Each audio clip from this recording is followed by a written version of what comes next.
Have you ever thought that in diabetes mellitus, the real game is not only treatment, but a well-structured nursing care plan that decides whether a patient stays stable or develops life-threatening complications? That is exactly why the nursing care plan for diabetes mellitus is one of the most important clinical tools in nursing practice. It is not just paperwork, it is a complete clinical roadmap that connects assessments, diagnosis, planning, intervention, and evaluation into one continuous cycle of patient safety and disease control. To begin with assessment, a diabetic patient often presents with a very classic pattern of symptoms. The most important clue is the 3 Ps, which are polyuria, polydipsia, and polyphagia. These occur because of hyperglycemia and cellular starvation. Along with this, patients may complain of fatigue, weight loss, blurred vision, and recurrent infections. On physical examination, nurses often notice dry skin, dehydration, slow wound healing, and sometimes neuropathic symptoms like tingling or numbness in the feet. Vital signs may show tachycardia due to dehydration and sometimes elevated blood pressure due to associated metabolic syndrome. Laboratory findings such as elevated fasting blood glucose and HbA1c confirm the diagnosis and help assess long-term control. Now, when we move to nursing diagnosis, the most important and high-priority diagnosis is risk for unstable blood glucose level related to impaired insulin secretion or insulin resistance. A simple way to remember nursing focus in diabetes is the mnemonic GCM, which stands for glucose control, complication prevention, and monitoring. Other important diagnoses include risk for infection due to high glucose levels that weaken immunity, and impaired skin integrity due to poor circulation and neuropathy, especially in the lower limbs. Once diagnosis is clear, planning begins. The short-term goal in diabetes care is very focused and immediate. The nurse aims to stabilize blood glucose levels, reduce acute symptoms like excessive thirst and urination, and improve hydration status.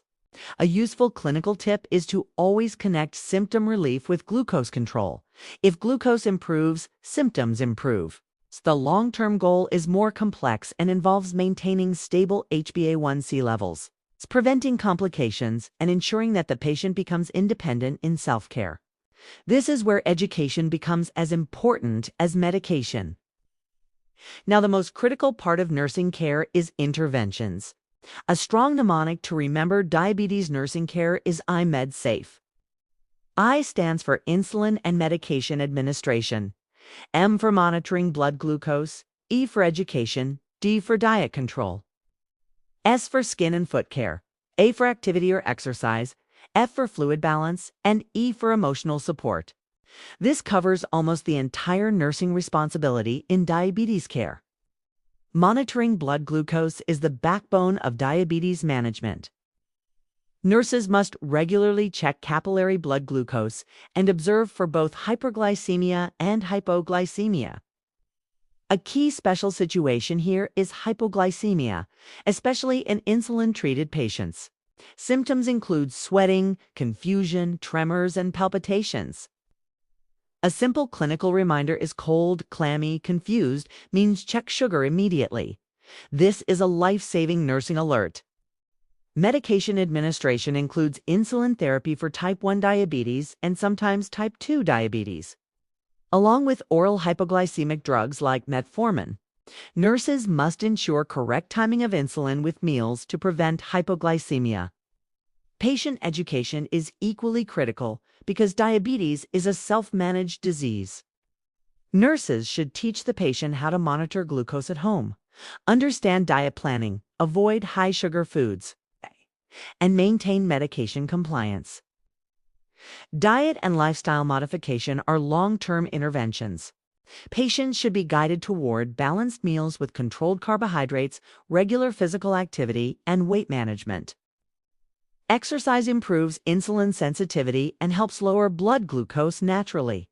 Another important nursing focus is foot care because diabetic neuropathy reduces sensation, increasing the risk of unnoticed injuries. Daily foot inspection, proper footwear, and early reporting of wounds are essential preventive measures.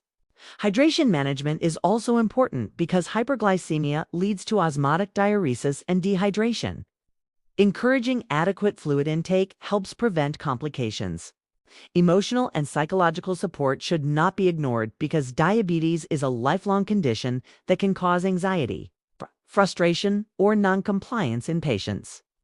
During implementation, nurses actively carry out all interventions, including glucose monitoring, medication administration, patient teaching, and continuous observation for complications. This is where theory meets real clinical practice. Nurses also coordinate with dietitians and physicians to ensure a multidisciplinary approach. Finally, evaluation is what closes the care loop. In short-term evaluation, nurses check whether blood glucose levels are stabilizing. Symptoms like polyuria and polydipsia are reducing, and hydration status is improving. In long-term evaluation, the focus is on HbA1c control, absence of complications like neuropathy or retinopathy, and patient independence in managing diabetes. If goals are not met, the care plan must be revised immediately because diabetes is not static. It is a progressive disease that demands continuous adjustment. So when you understand diabetes through a nursing care plan, you stop seeing it as a list of symptoms and start seeing it as a dynamic process. Assessment feeds diagnosis. Diagnosis guides planning. Planning drives intervention. And intervention leads to evaluation.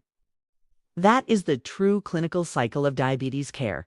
And mastering it is what makes a competent nurse in real-world practice.